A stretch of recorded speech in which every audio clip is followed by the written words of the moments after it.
because I look around this room, and I'm a former Prime Minister of Canada, and when our Foreign Minister spoke today, I remembered him as a young whippersnapper assistant to the man who was my Foreign Minister. And it's almost 20 years ago that I was Prime Minister, and at that time, I was very deeply committed to the advancement of women. And I look around this room, and I see women that I've worked with over the last 20 years, Milan and Swanee and Laura. And, we're the usual suspects who we turn up at all the conferences and the meetings, and we plot and scheme together when we do programs. And Gloria Steinem, the famous American feminist, once said that women get more radical as they get older. And I think that's true. You just get tired. You say, enough already. Enough of trying to make the case. But I have to say that one of the things that I feel from this meeting is a sense of optimism, because I do think that although it's aggravating sometimes to try and have to make the case all the time. It's interesting, I'm a member of a Wall Street Journal task force on women in the economy, and I thought, you know, if the Wall Street Journal is interested in women in the economy and is concerned about the underrepresentation of women in economic leadership, it's got to be mainstream. We're no longer fighting the battle. This is no longer a question of, you know, well, we'll talk about this later when we've dealt with the serious business, just to be nice to the ladies. There is now, I think, a really well-documented and scientifically and empirically well-grounded and supported understanding that we don't do this to be nice. It's not about truth, beauty, and justice, although truth, beauty, and justice are part of it. It's about survival. It's about success. It's about prosperity. And it's not a battle of men against women. It never has been. It's a battle of men and women who get it, to persuade men and women who don't get it about where we need to go for the future of this world. So I am optimistic, because I do think that the terms of the argument have shifted. We're no longer talking about what we need to accomplish. We're talking about how to get there. What are the mechanisms? What are the tools? And I'll just conclude by saying, again, quantum leaps are amazing. And there are some social issues. People talk about the issue of gay marriage, for example, which has kind of progressed by leaps and bounds in terms of its public acceptability. And yesterday, Irene Natividad, who's again another one of the usual suspects who heads an organization of women in about women corporate directors, gave a presentation in the context of a discussion about quotas. And my Club of Madrid colleague, Chelmanda Bondevic, gave an excellent presentation about how Norway had created a quota for 40% women to be on corporate boards. And I think the Norwegians started out sort of mildly persuasive, and then they said no, they passed legislation, and there was a dramatic increase. And Irene put up a chart of the other countries in the world who have followed suit. Italy, the United Arab Emirates has just passed legislation to create this kind of a quota. So you look at, you know, it's a who'da thunk it moment when you see that. Malaysia, a Muslim country, passing a law requiring a quota of the minimum number of women on their boards. Now, the best way to describe quotas is that there'll be no fewer than 40% of either sex. That's a nicer way of expressing it. So I am optimistic. I think the only advantage of getting to be an old broad, of getting older, is that, you know, and as I say, you see these young whippersnappers who are now your foreign minister, and but the one advantage about getting older is you actually do see the sweep of historical change. And sometimes it's going in the right direction. And it cheers you up, and you think, you know what? All of that nattering and nagging and talking and pushing all these years, maybe it's finally paying off. So the short answer to your question is, yep, I'm optimistic. Well, I like the long answer, so I'm very happy with that.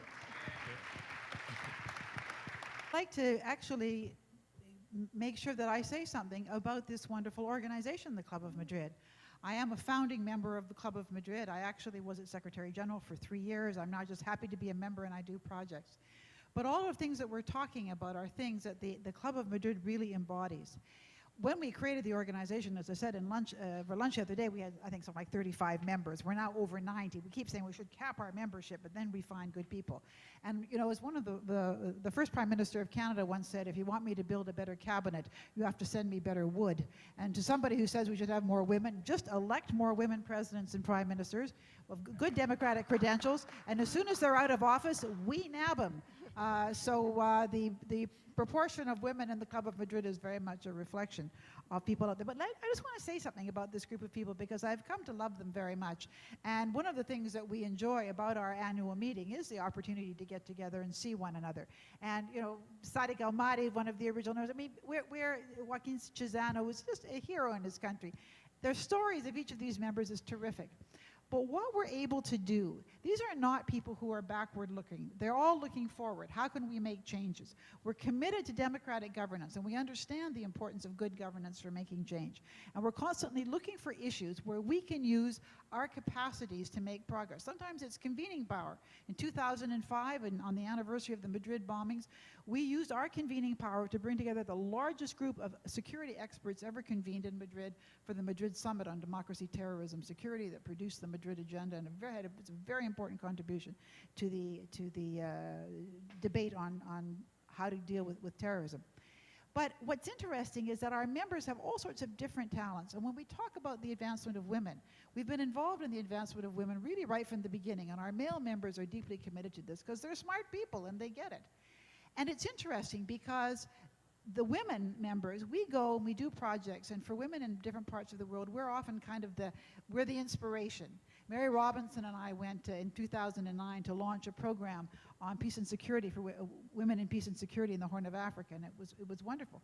But our male members go as well, and they participate, and they create a safe space for women in these countries to meet with leaders in their government. Because who's going to give a hard time to the former Prime Minister of Norway, to the former Prime Minister of Romania, to the former Prime Minister of Latvia?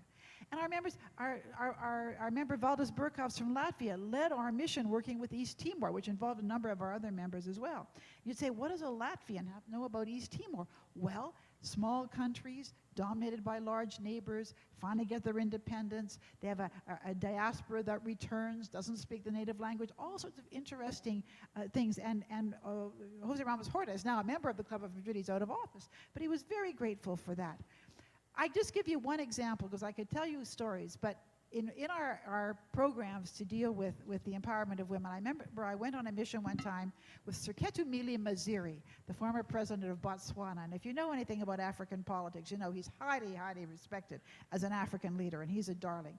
And we went off to Sierra Leone to meet with people in government and civil society and the media to encourage the participation of women in politics. So I go as the former Prime Minister of Canada, and so I'm the one the women look to and say, yeah, you know, this is great, you can do it. But I'm not really somebody they necessarily relate to. They're inspired by it. But Serket is the guy who is the very respected African leader who says to them, you know, if you're not using your women, if you're not giving the women empowerment, you're walking on one leg. And so it's this combination of people. And so I want to say about the Club of Madrid, we actually had our governing meeting this week. Before the conference started, and we approved a new relationship. And you heard Liz Broderick talk, whether it was today or yesterday, about she's the gender relations person in Australia, the dynamic, wonderful thing of what they're doing there and how she brought business leaders together to be instruments for change. Well, we have just created a relationship with a wonderful Australian business leader, Clive Palmer, to increase our relationship with the business community, because we work with civil society, we work with government agencies and development agencies around the world and the European Commission, but we realize that we need to reach out and work more with the business community. And so Clive Palmer has become a supporter of the Club of Madrid, and we're going to work with him in trying to see how we can work with that part of the triangle of people being involved. So I just want to say that the Club of Madrid, like all organizations, gets a lot of requests to do things, and we have lots of project money that comes. So we do, like every other organization, need core funding, and Clive Palmer's contribution is going to be important. But I say to people, when you contribute to the Club of Madrid, what you get is over 3,000 years of political experience among our members. This is true. Over 3,000 years of political experience, which they give for nothing. Our members do not get paid when they tromp around the world to work for this. No, you are leveraging something important and unique, and we are eager to hear from all of you who are deeply committed to progress, your ideas of how we might partner with you to use this remarkable, unique resource, the largest forum of democratic leadership in the world, and we are free, we're independent, we have no agenda, we have no axe to grind, except to make the world a better place. And we're thrilled that we were here in Little Rock with our annual meeting and annual conference to be able to work with you. And I have to say that I've heard some wonderful, practical, concrete things that we're going to think about how we can maybe work with our private sector partners, government partners, to advance women. And I'm going to be quiet now, but Stephen Sacker, I live a lot in France, and I watch him on BBC World on Hard Talk, and he's fantastic, but you're a pussycat as his moderator. I might have interrupted by now, but I